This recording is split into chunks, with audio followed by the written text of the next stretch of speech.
que les estaba diciendo con respecto a de dónde proviene. Recuerden que nosotros habíamos visto desde lo que es el inicio de su, del ciclo estudiantil, miramos lo que es el perfil de cada carrera. Pues de hecho, pues la materia del día de hoy pues está algo inclinada con respecto al perfil. Yo les decía, que se acuerden que dentro de la parte de la ingeniería civil, nosotros como ingenieros civiles tenemos, por decir así, la batuta de llevar, administrar, programar, ejecutar y dar el proceso de supervisión de todos los proyectos. Nosotros en sí somos los que vamos damos el visto bueno del avance tanto físico, del avance tanto de la planificación de los proyectos. Nosotros somos los que estamos en sí, llevamos la responsabilidad de todo esto, la logística para poder proyectar, para poder llevar a cabo cualquier obra, tanto vertical como horizontal. Entonces, de esa manera, nos decía, como una breve reseña histórica, nos decía de dónde proviene. Usted muy bien se lo explicaba, que la ingeniería proviene de la palabra ingenio, que significa algo que se mueve por sí solo. Quiere decir, nosotros mismos hacemos que todo proceso que se lleve a cabo tenga un movimiento propio. De esa manera, nos decía, la palabra dio origen a la palabra engine, que significa motor. Nosotros de igual manera somos el motor, llevamos el motor, el motor que conlleva a la experiencia de cada proceso de ejecución que llevamos a cabo. Entonces, ya todo esto ustedes lo habían visto, recuerdan, en el pasado las personas estaban a cargo de operación y diseñar un motor se le llamaba engineer, que en español significa ingeniero. Ahora, esto de ingeniería es la parte motora que conlleva a una ciencia. Y para decirles que la ingeniería, ¿por qué es la civil? ¿Por qué se llama civil? Porque la ingeniería era de manera militar antes. La ingeniería era ocupada por la parte militar a través de la topografía, a través de estrategias, a través de sistemas, a través de procesos, de qué estrategia y el proceso va a conllevar para cualquier operación. Entonces, sale de la ingeniería militar, conviene a la ingeniería civil. ¿Por qué es la civil? Porque da un servicio a lo que es la comunidad, un servicio a lo que es el entorno de la población. Por eso es llamada civil. De lo militar, de algo militarizado, de algo que está conformado, pasa a lo civil, a lo que es la población. Entonces, recuerden que decía que de manera civil es la disciplina de la ingeniería. ¿Por qué disciplina? Recuerden que la ingeniería en la parte militar o en la parte militar es disciplina. Entonces nos conlleva a la parte disciplinaria del cálculo, matemática, hidráulica y física para encargarse de los diseños. Nosotros tenemos que estar empapados de todas estas especialidades, tanto de cálculo, tanto matemático, hidráulico y físico. La construcción de mantenimiento de infraestructuras emplazada en el entorno. ¿Qué es en sí? Es el emplazamiento, el entorno, en qué movimiento va a tener nuestra ciencia para poder emplearla. Entonces les traía algo. ¿Qué nos decía la parte, por ejemplo? Nos dice, a nivel técnico, ya el ingeniero civil debe seleccionar los materiales adecuados. ¿Qué quiere decir? En cuenta si la zona es un sistema por decirte, adecuado, si es sísmico o no. Dentro de la parte la parte estructural, cálculo estructural, nuestra rama de la ingeniería se mueve en muchos aspectos para realizar, por ejemplo, lo que son los debidos cálculos estructurales. Para eso se estudia después. Después de tu carrera, de tus estudios de pregrado, ¿verdad? Te especializas ya sea en lo que es cálculo de materiales, por ejemplo, cálculo de resistencia de materiales sísmicos, cálculo de concreto, cálculo de proporcional a la parte hidráulica, a la parte mecánica, en la parte de forma de suelo, cálculo de suelo y mecánica de suelo. Entonces, son elementos que nosotros nos podemos ir dirigiendo. Y entonces, por otra parte, nos dice el tema, a nivel administrativo, tiene que cumplir con la ley vigente, ajustarse a los periodos de entrega y de trabajo. Y si ustedes se fijan en la diapositiva, tenemos presupuesto, cronograma y materiales.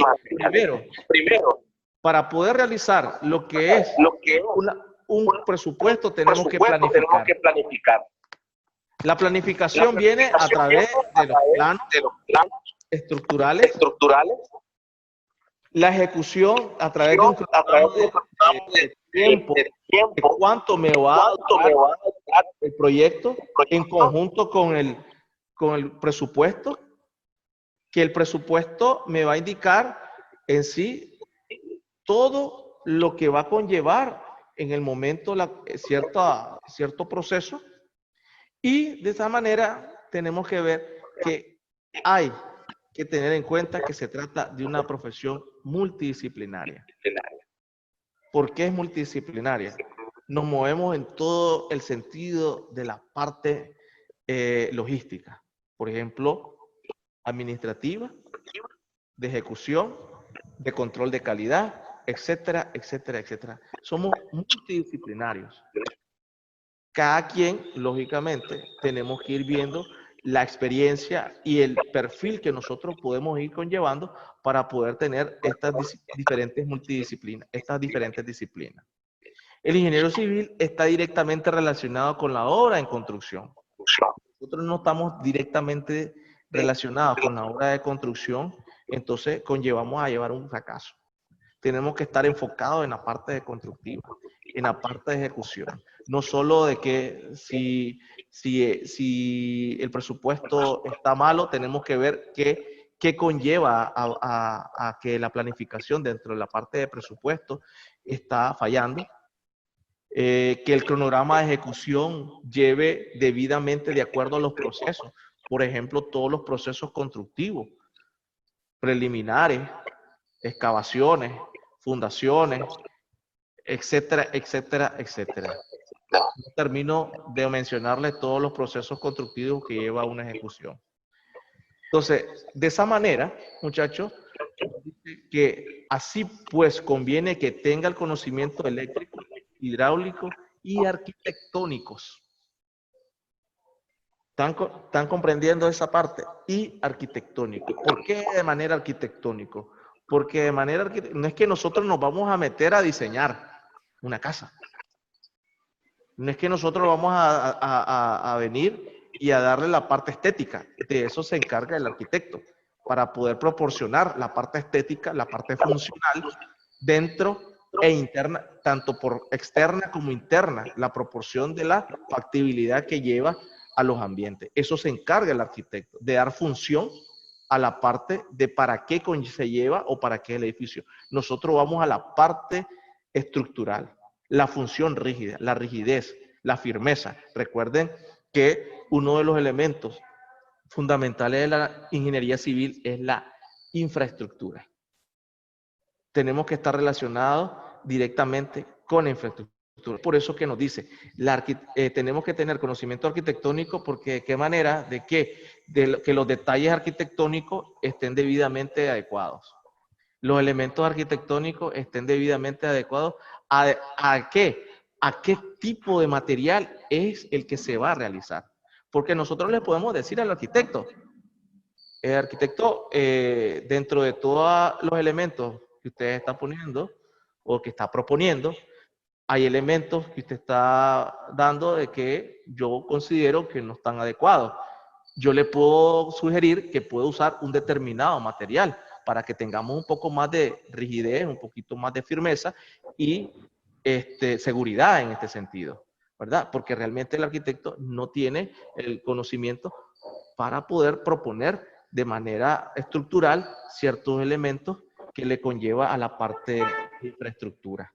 Entonces, es ahí donde nosotros tenemos que llevar el conocimiento arquitectónico para poder proponer y orientar en algún dado caso que el arquitecto pues tenga falta de conocimiento de infraestructura y podemos guiar. No es decir que lo vamos a botarle el trabajo, porque recuerden que tanto arquitecto como ingeniero es la fusión adecuada, es, por decirte así, es el agregado como el cemento, la arena y el piedrín para poder consolidar y llevar a un concreto firme.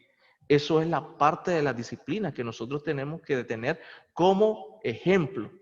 Hay que dejar a un lado lo que son los mitos del ingeniero y el arquitecto. El arquitecto, su función, el ingeniero, nuestra función. Y estos son los ejemplos que les estoy poniendo. Dentro de esto tenemos la capacidad de decir que tenemos que tener el conocimiento de los procesos constructivos, tenemos que tener el conocimiento de la parte de cómo debemos nosotros conllevar a través de los procesos de presupuesto, programa y materiales, qué materiales vamos a usar, cómo lo vamos a conllevar, cómo lo vamos a utilizar, de qué manera lo vamos a conllevar, cuál es la parte logística de todo esto que se tiene que tener en cuenta. Igualmente nos dice el tema, deberá trabajar codo a codo con el albañil y el resto del profesional implicado a la obra. Por experiencia propia, yo he tenido ahí, he visto, por ejemplo, algunos colegas que a la hora de llegada llegan con un ímpetu malo.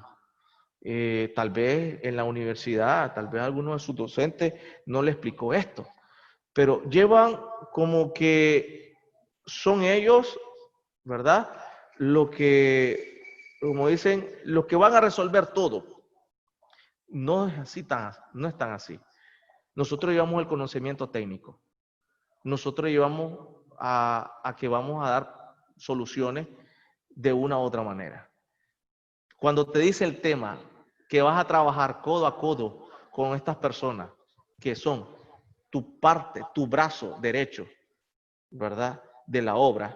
Si vos no tenés una buena relación con tus trabajadores, con el albañil, con el maestro de obra, tu proyecto va a venir a fracaso. ¿Comprenden eso? No tienen que llevar al que yo me la sé toda. Tenemos nuestras fallas, tenemos nuestra falta de conocimiento a veces, que por eso es que hay que estudiar, hay que practicar, hay que leer para poder nosotros llevar la parte técnica y de esa manera llevar el procedimiento adecuado para que se lleve. Por ejemplo, yo le decía a un ingeniero, a un maestro de obra, donde yo llevaba la parte, tenía el conocimiento en los inicios de la carrera, y entonces me decía de que él hacía ese proceso, tenía años de hacer ese proceso. Pero cuando yo le digo, está bien que ella ha tenido el proceso y le ha venido resultando, pero lo tengo otra técnica, ¿verdad? Otra estrategia para que pueda mejorar el proceso, ¿verdad? Entonces hay que usar debidamente con el trabajador mano a mano, codo a codo, como dice, para que el proceso constructivo, la infraestructura de todo tu proyecto, tanto como técnico y como profesional, tienes que conllevar en la vida laboral, ¿verdad? Son estos consejos que yo les doy de la parte profesional como experiencia propia que tenés que llevar, tenés que aterrizar, tenés que poner los pies sobre la tierra, ¿verdad? Cuando vas a tener o trabajar con tus trabajadores, tenés que relacionarte con todas estas personas. Recuerden que ellos no tienen la capacidad técnica, pero tienen el conocimiento empírico, por experiencia, tienen la experiencia. Recuerden muy bien eso. Nosotros tenemos el conocimiento técnico. Ahora nosotros, ¿qué es lo que nos conlleva? A tener el conocimiento de experiencia. A través de ellos nos brindan la experiencia. A través de estas personas brindan el conocimiento. Y ese conocimiento nos va a ser útil para reforzar nuestras técnicas, nuestras estrategias de poder llevar y conllevar cualquier proyecto mano a mano o codo a codo, como les decía en este tema de esta diapositiva. Nos decía también que tenemos que tener el conocimiento de las reglas. Si ustedes se fijan, en la parte, en esta parte donde dice la Cámara de la Construcción, la Cámara de la Construcción son normativas que nosotros tenemos que manejar. El código del trabajo tenemos que manejar con respecto a lo que lleva todo las nuevas normativas de la construcción. Y eso nos brinda la Cámara de Construcción de Nicaragua. Tenemos que tener ese conocimiento también y aprender y leerlo para que a la hora de que vayamos a un campo no vayamos neófitos, sino que vamos con un poquito de conocimiento, ¿verdad? Esos son los ejemplos que les estoy poniendo como la parte de la introducción.